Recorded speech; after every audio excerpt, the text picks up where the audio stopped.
of the first Tuesday in November. This is an American city. A city that is not very large, not very rich, not very old. It is situated in the western part of the United States, in California. Its name is Riverton. The woman in the car is Mrs. Dawson, one of Riverton's 15,000 residents. She is principal of public school number 2. But today there will be no classes held here, for this is election day.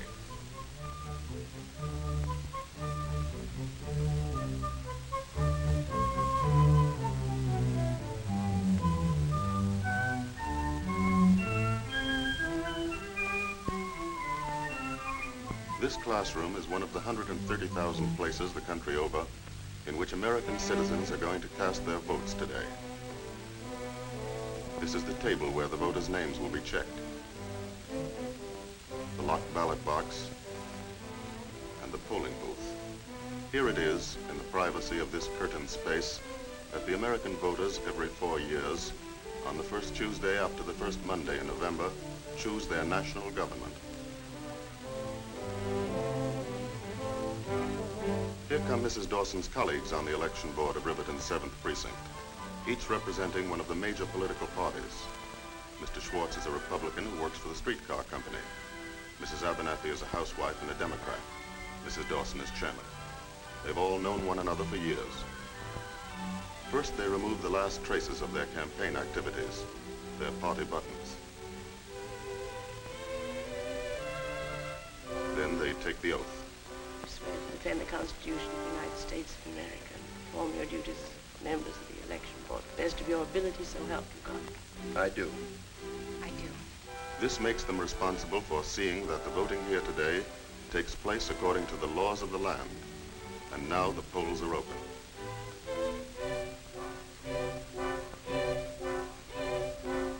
Here comes the first voter. No wonder he's first. He's been up since 4 o'clock delivering milk. Oh, yeah. Good morning, everybody. Top line, you're the very first one, right on the dot. Always like to vote early. Gives the Republicans a temporary lead. Here's your ballot, Bill. Thanks. Right in there.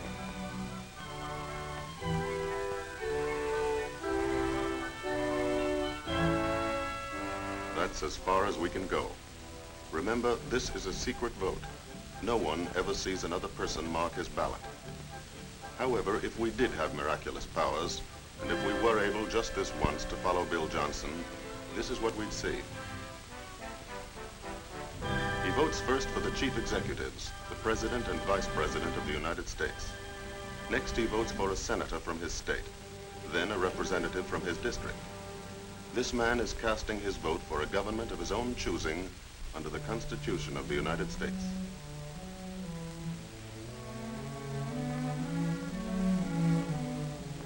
This is the way it's set up. There are 3 branches of the United States government. The executive branch, or president, the legislative branch, or Congress, and the judicial branch, or Supreme Court. The duties of each branch are established in the Constitution. Let's see how they work. The president is the executive head of the nation. He initiates all important policies, such as treaties with other governments and the conduct of national affairs. He is the commander-in-chief of the Army and the Navy, an important consideration in a wartime election. The vice president is the president's legal successor. The president keeps him informed on matters of state and policy. The vice president, by custom, sits as a member of the president's cabinet.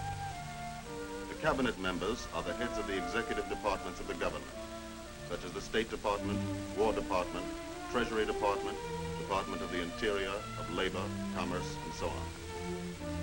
The Cabinet advises the President on matters of policy. The powers of the President and his helpers are limited, for this is a government not of men, but of laws, based upon the Constitution. Congress makes the laws.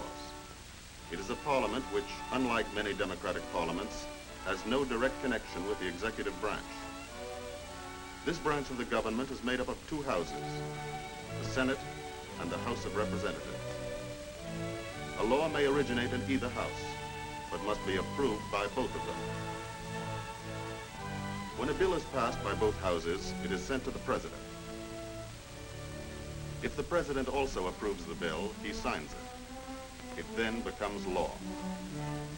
The president may veto a bill passed by the Congress. But Congress may still, by a two-thirds majority, make the bill law.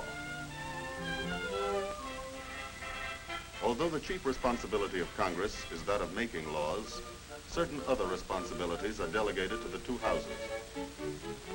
In the Senate, or upper house as it is called, each of the 48 states in the nation is represented by 2 elected members, making a total membership of 96. Small states and large have equal representation in the Senate. The Senate has 2 important functions aside from its lawmaking duties: to pass on important presidential appointments and to approve or reject all treaties with other nations initiated by the president. When a treaty is under consideration, the members of the Senate express their opinions, either of approval or of disapproval, and then a vote is taken. If 2/3 of the Senate approves of the treaty, it is in effect. In the House of Representatives, or lower house, each of the 48 states is represented in proportion to its population. The more populous of the states have the greater number of members in the House of Representatives. All measures dealing with the appropriation of money for the nation's use originate and are controlled in the lower house. The money appropriated is turned over to the president for expenditure. And the president, with the aid of the cabinet, spends the money in the manner decided upon by the Congress, whether it be for purposes of peace or of war. Although the Congress of the United States makes the laws of the land, its powers are also limited by the Constitution. As a check on both executive and legislative branches of the government, there is a third branch, the judicial. The Supreme Court, whose members are appointed for life by the President. The Supreme Court protects the Constitution from violation by congressional laws or executive orders. The 3 branches, executive, legislative, and judicial, each with some power, none with all the power, check and balance each other in the manner intended by the framers of the Constitution, so that the ultimate power rests always in the hands of the voter, Bill Johnson. Having voted for a federal government, he must also choose a governor for his state, members of the state assembly, county judges, all the minor offices, and various legislative amendments. When Bill Johnson is finished, he has elected an entire government from top to bottom. That is, if a majority of the voters think the way he does about it.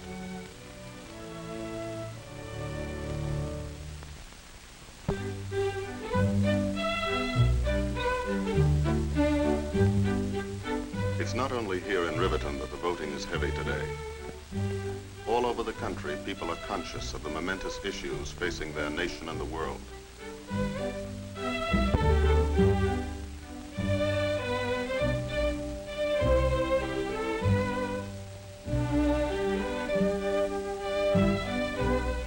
This is their way of expressing their conviction of how and by whom these issues should be met.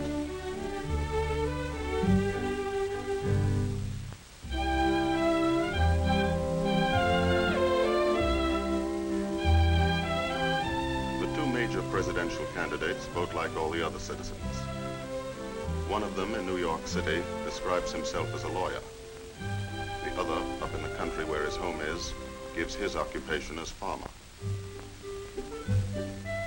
For those who cannot come to the polls, an absentee ballot is provided, and the voting is supervised by the local notary. This is the same kind of ballot that in this wartime election is sent to members of the armed forces at home and abroad.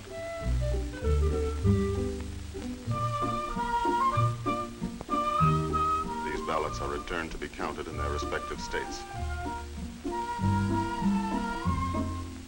Here in Riverton, the line grows longer.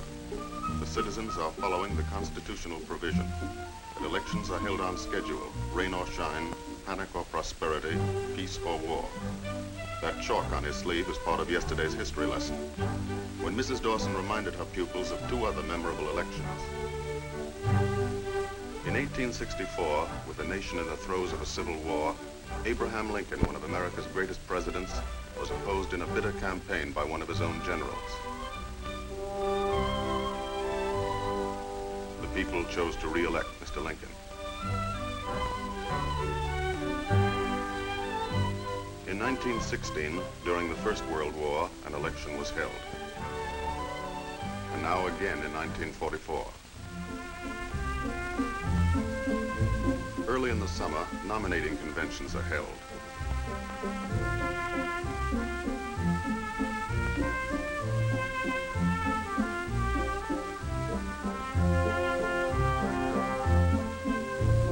At these traditionally noisy political jamborees, the chosen delegates of each major party meet to select a candidate for the presidency and the vice presidency of the United States.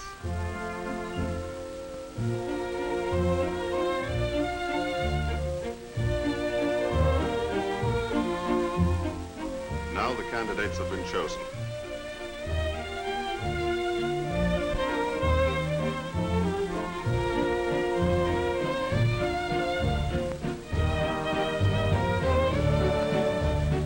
And the campaign is on, from president to local sheriff. For 3 months, all through the late summer and fall, wherever people come together, issues and men are discussed and argued about. Some feel that this isn't altogether a good thing, that a lot of time and energy are wasted this way. It may be, but that's the way Americans like to do it. They like to feel everybody has a right to speak and is interested enough to do it. Even the small fry. Every attempt is made by all parties to influence the people's thinking.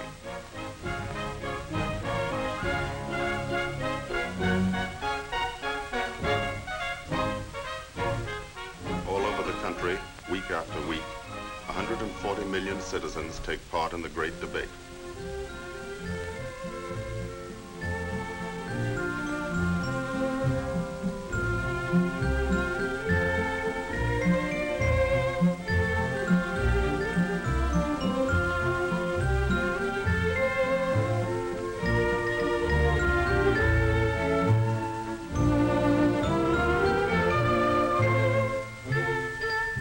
Business, professional, and civic groups endorse one candidate or the other. For the first time in American history, organized labor takes an active part in the campaign.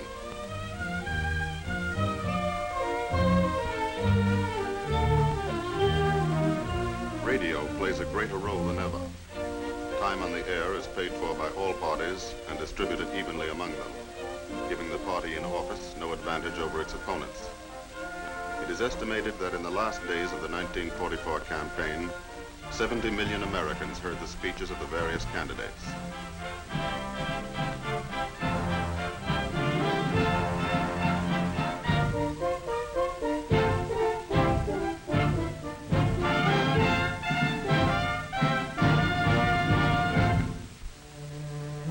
Now all that is over, the heat and excitement. The votes are cast, and Americans have agreed to accept the will of the majority, whatever it may be. Apparently, even the younger generation has declared peace. Now the election board begins its last duty, the counting of the votes. The figures are checked and double-checked.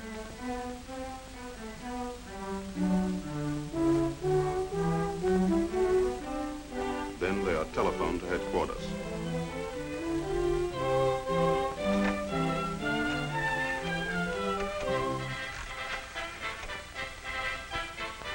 Hello? This is Mrs. Dawson, 7th Precinct. Ready to report. From coast to coast, precinct by precinct, city by city, state by state, the results are recorded.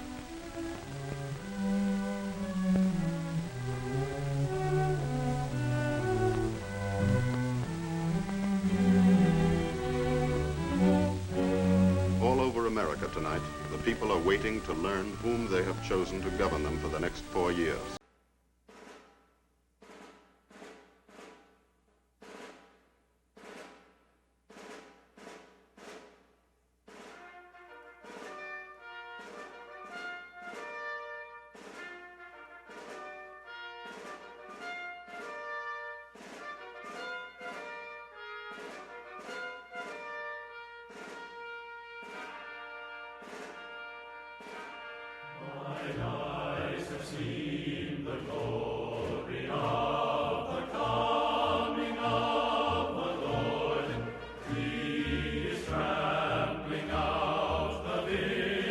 Where the grapes of wrath are stored, we have loosed the faith.